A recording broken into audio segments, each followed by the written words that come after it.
تین چیزیں ایسی ہیں جنہیں کھانے والی عورت کی نماز قبول نہیں ہو سکتی، چاہے وہ خانہ کعبہ کے سامنے کھڑے ہو کر نماز ادا کرے یا مسجد نبوی کے مقدس صحن میں نوافل پڑھے، چاہے وہ ساری عمر قیام میں تھک کر رہ جائے یا سجدوں میں آنسو بہاتے گزار دے، اس کی نماز آسمان تک نہیں جاتی۔ کیوں؟ اس لیے کہ وہ تین زہریلی غذائیں اس کے اندر اتر چکی ہوتی ہیں جو روح کی پاکیزگی کو جلا دیتی ہیں۔ محترم ناظرین، یہ بات سننے میں جتنی عجیب لگتی ہے، حقیقت میں اتنی ہی کانٹے دار ہے۔ کچھ عورتیں پوری زندگی سجدوں میں گھلتی رہتی ہیں، تسبیح کے دانے انگلیوں سے گھس جاتے ہیں، قرآن کی تلاوت میں آنکھیں اشک بار ہو جاتی ہیں، مگر ان کی نماز قبول نہیں ہوتی، کیونکہ وہ تین چیزیں ان کے جسم میں اور جان میں سرایت کر چکی ہوتی ہیں۔ یہ وہ لقمے ہیں جو بظاہر لذیذ لگتے ہیں مگر اندر سے روح کی روشنی بجھا دیتے ہیں۔ سوچئے، اگر کوئی عورت خانہ کعبہ کے سامنے نماز پڑھے یا مسجد نبوی کے گنبد خضرا کے سائے تلے نوافل ادا کرے لیکن نمازیں قبول ہی نہ ہوں، آخر وہ چیزیں ہیں کون سی؟ یہ وہ خوراکیں ہیں جو انسان زبان معدے کو ناپاک نہیں کرتی بلکہ روح کو بھی آلودہ کر دیتی ہیں۔ ان کے اثر سے نماز کی جڑیں راکھ بن جاتی ہیں۔ سوچنے کی بات یہ ہے کہ کیا نماز صرف رکوع، سجدے اور قیام کا نام ہے؟ کیا عبادت لفظوں کی ادائیگی سے مکمل ہو جاتی ہے؟ کیا رب کے حضور کھڑے ہونے سے پہلے صرف جسم کا پاک ہونا کافی ہے؟ نہیں، روح کا رزق بھی پاک ہونا لازم ہے۔ یہ تین چیزیں وقتی طور پر میٹھی ضرور لگتی ہیں، مگر ان کا زہر زندگی پر چھا جاتا ہے، پھر نماز کا نور آسمان کی طرف اٹھنے سے پہلے ہی بجھ جاتا ہے، سجدے کا اثر دل تک پہنچنے سے پہلے ہی ٹوٹ جاتا ہے، اور توبہ کے آنسو دروازہ قبولیت تک پہنچنے سے پہلے ہی زائل ہو جاتے ہیں۔ کیوں؟ کیونکہ جب یہ تین زہریلے لقمے اندر اتر جاتے ہیں، جب یہ غذائیں عورت کی رگوں میں بہنے لگتی ہیں، تو چاہے وہ ساری رات تہجد میں جاگتی رہے یا پوری عمر ہاتھ باندھے کھڑی رہے، اس کی نماز کی قبولیت کے دروازے نہیں ہوتے۔ اب سوال یہ ہے کہ وہ تین چیزیں آخر ہیں کیا؟ کیا ہمیں معلوم ہے کہ کون سا لقمہ ہماری عبادت کو بے جان کر دیتا ہے؟ کیا ہمیں احساس ہے کہ کون سی چیز اندر جا کر نماز کے نور کو بجھا دیتی ہے؟ یہ وہ مقام ہے جہاں عورت کو کان نہیں بلکہ دل کھول کر سننا ہوگا، کیونکہ جو بات آگے آنے والی ہے وہ صرف لفظ نہیں بلکہ حقیقت ہے۔ محترم ناظرین، یہاں میں ایک حکایت بیان کرنا چاہتا ہوں۔ ایک بڑے اور معروف تعلیمی ادارے نے اعلان کیا کہ انہیں فیمیل سٹاف کی ضرورت ہے۔ شہر بھر سے 200 سے زائد خواتین نے درخواست دی اور سب کو ایک ہی دن انٹرویو کے لیے بلایا گیا۔ باہر حال میں درجنوں امیدوار قطار میں بیٹھی تھیں، کسی کے ہاتھ میں سی وی تھی، کسی کے ہاتھ میں تسبیح اور کچھ دعائیں مانگتے ہوئے اپنی باری کا انتظار میں تھی۔ اتنے میں ادارے کے مین گیٹ پر ایک شاندار گاڑی آ کے رکی، دروازہ کھلا اور ایک خاتون اتری۔ نہ اس نے گیٹ پر موجود سٹاف سے اجازت لی، نہ ریسپشن پر رکی، بلکہ سیدھی انٹرویو روم کا دروازہ کھول کر داخل ہو گئی، گویا یہ سارا نظام اسی کے انتظار میں رکا ہوا تھا۔ انٹرویو پینل کے 3 ممبران اس حرکت پر چونکے مگر خاموشی سے اسے کرسی کی طرف اشارہ کیا۔ پہلا سوال کیا، یعنی انٹرویو شروع ہوا، آپ آج کیا کھا کر آئی ہیں؟ خاتون نے مسکراتے ہوئے کہا، ابھی کے FC سے کھانا کھا کر سیدھی یہاں آئی ہوں۔ دوسرے ممبر نے پوچھا، یہ خوشبو کون سی ہے جو آپ نے لگائی ہوئی ہے؟ اس نے فخر سے کہا، یہ فلاں برانڈ کا فلاں پرفیوم ہے جو میں باہر سے 2.25 لاکھ کا لائی ہوں۔ تیسرے شخص نے پوچھا، یہ لباس کس کمپنی کا ہے؟ اس پر وہ دوبارہ سے شان سے بولی، یہ ملک کی سب سے مہنگی برانڈ لمیٹڈ ایڈیشن ہے۔ پینل نے ایک لمحہ خاموشی اختیار کی، پھر ایک ممبر نے دھیمے مگر کانٹے دار لہجے میں کہا، آپ نے آج جو چیز کھائی ہے وہی زہر ہے، جس کے بعد نہ نماز قبول ہوتی ہے اور نہ نیکی اوپر جاتی ہے۔ خاتون نے حیرت سے پلکیں جھکائیں اور بولی، میں سمجھ نہیں پائی۔ دوسری ممبر نے ٹھہرتے ہوئے لہجے میں کہا، ایسی عورت اگر خانہ کعبہ کے سامنے بھی نماز پڑھے، مدینہ منورہ میں نوافل ادا کرے اور ساری زندگی سجدے میں رہے، تب بھی اس کی نماز واپس لوٹا دی جاتی ہے۔ تیسری ممبر نے فیصلہ کن انداز میں کہا، ہم اپنے ادارے میں اس عورت کو استاد نہیں بناتے جو وہ 3 چیزیں کھا چکی ہو، کیونکہ 3 چیزیں کھانے والی عورت کی نماز قبول ہی نہیں ہو سکتی۔ اور پھر اس نے کہا، ان 3 چیزوں میں سب سے پہلی چیز ہے تکبر کا زہر، خوشبو سمجھ کر نگلنا۔ یہ وہ پہلا زہر ہے جو عورت کی نماز کے نور کو اس کی زبان تک پہنچنے سے قبل بجھا دیتا ہے۔ یہ نوالا نہیں بلکہ وہ اندرونی خوراک ہے جو پلیٹ میں نظر نہیں آتی مگر دل کے دسترخوان کو گندا کر دیتی ہے۔ تکبر کیا ہے؟ یہ وہ باریک زہر ہے جس سے عورت خوشبو، عزت، خود اعتمادی سمجھ کر اتار لیتی ہے، مگر یہ خوشبو نہیں، یہ وہ گندھک ہے جو نیت کی سانس گھونٹ دیتی ہے۔ وہ سمجھتی ہے کہ اس نے کچھ کھایا نہیں، حالانکہ یہ لقمہ اس کی روح کے اندر سڑا چکا ہوتا ہے۔ یہ تکبر کیسے کھایا جاتا ہے؟ یہ پلیٹ سے نہیں اٹھایا جاتا، یہ رویوں سے نگلا جاتا ہے۔ جب عورت کسی دوسری عورت کی خوشی پر جلتی ہے، جب وہ اپنے لباس، شکل، علم، گھر یا رشتے پر فخر کرتی ہے، جب وہ سمجھتی ہے کہ میں سب سے بہتر ہوں، تو سمجھ لو اس نے ایک اور نوالا زہر کا نگل لیا۔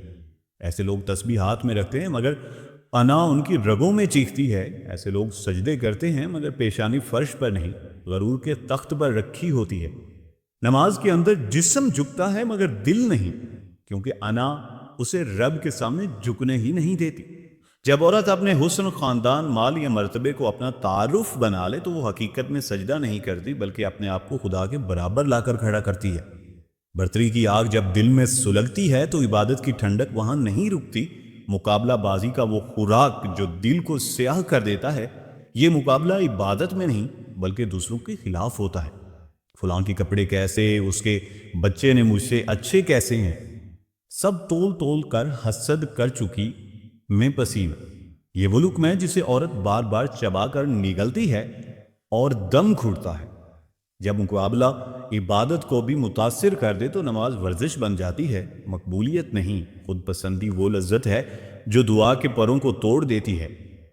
میں نیک ہوں، میں بہتر ہوں، میں زیادہ عبادت گزار ہوں، میں پردہ کرتی ہوں، میں حافظہ ہوں، میں عالمہ ہوں، یہ سارے جملے خوشبو لگتے ہیں مگر اندر سے بدبو بن کر اٹھتے ہیں۔ خود پسندی عورت کو یہ گمان دیتی ہے کہ اس کا سجدہ کافی ہے، اس کی نیکی بہتر ہے، اس کی زبان پاک ہے۔ اسی خود پسندی کی بدولت اس کی نماز دربار خدا بندی سے لوٹا دی جاتی ہے۔ یاد رکھیے، تکبر وہ واحد بیماری ہے جس پر ابلیس بھی جہنم کا قیدی بنا۔ ایک لمحے کی انا اسے رب کے دربار سے دور کر دیا، تو جو عورت اس زہر کو دل میں رکھ کر نماز پڑھے گی اس کی عبادت کیوں قبول ہوگی؟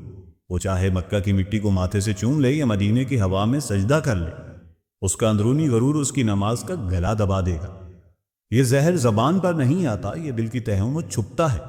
تعریف سنتے ہی مزاج بدل جانا، مشورہ دینے والوں کو کمتر سمجھنا، غلطی ماننے سے انکار کرنا، معافی کو شرمندگی سمجھنا، کسی کو اپنے اوپر برداشت نہ کرنا، یہ وہ خوراکیں ہیں جو روح کو کھا جاتی ہیں، نماز کو باہر پھینک دیتی ہیں۔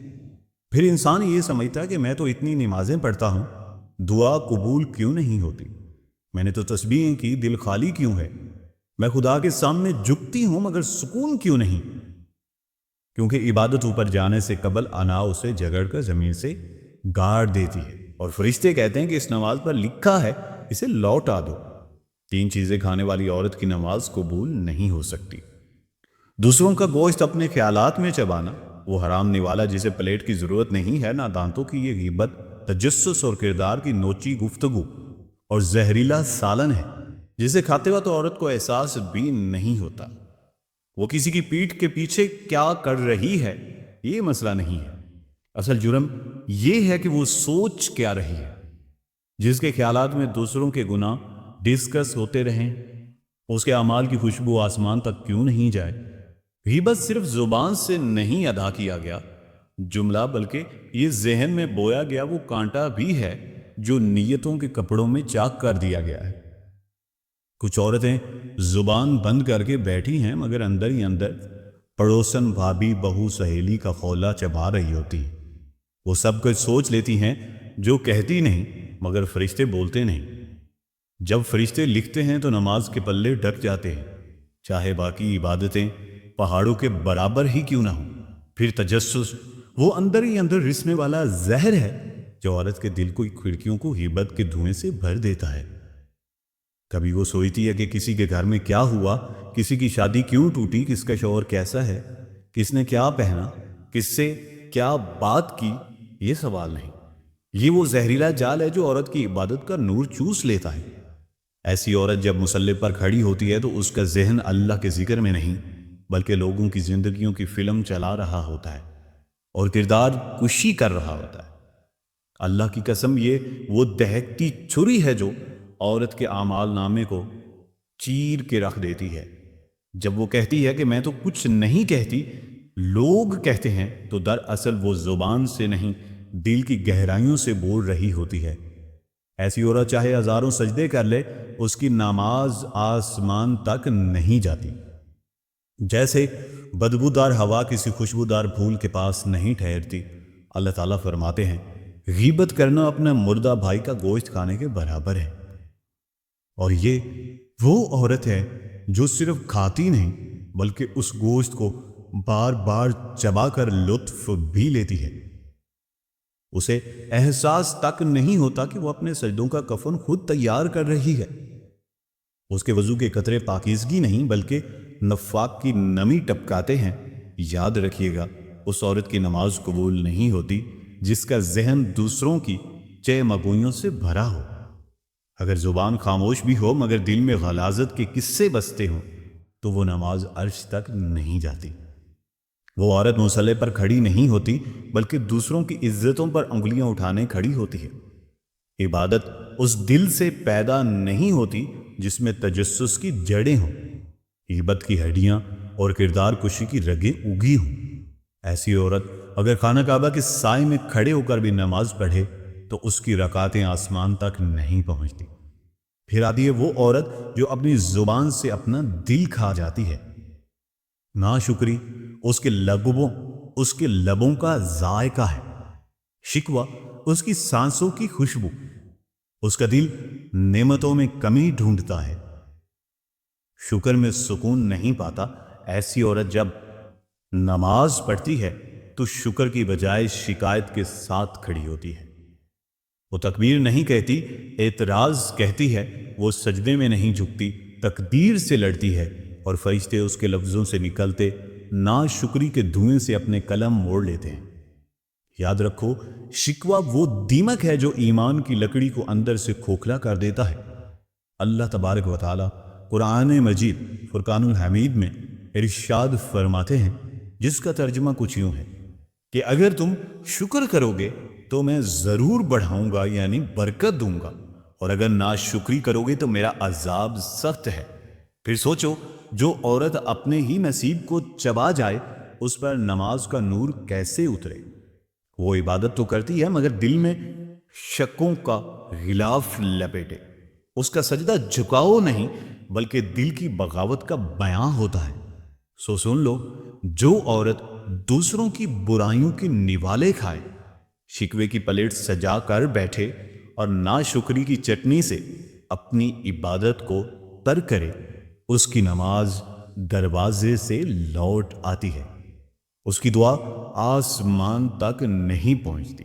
آخر میں دعا ہے، اے رب کریم، ہمارے دلوں کو تجسس، غیبت اور ناشکری کے زہر سے پاک فرما. ہمیں ان بندوں میں شامل کر جو تیری رضا کی طلبگار ہیں، نہ کہ مخلوق کی تعریف کے. اے اللہ، ہمارے سجدوں میں شکر کی خوشبو بھرتے، ہماری دعاؤں کو قبولیت کا نور عطا فرما، ہمارے ظاہر و باطن کو پاک کر دے، اور ہمیں ان عورتوں میں شامل کر جو زبان سے نہیں دل سے تیری عبادت کرتی ہیں. آمین یا رب العالمین.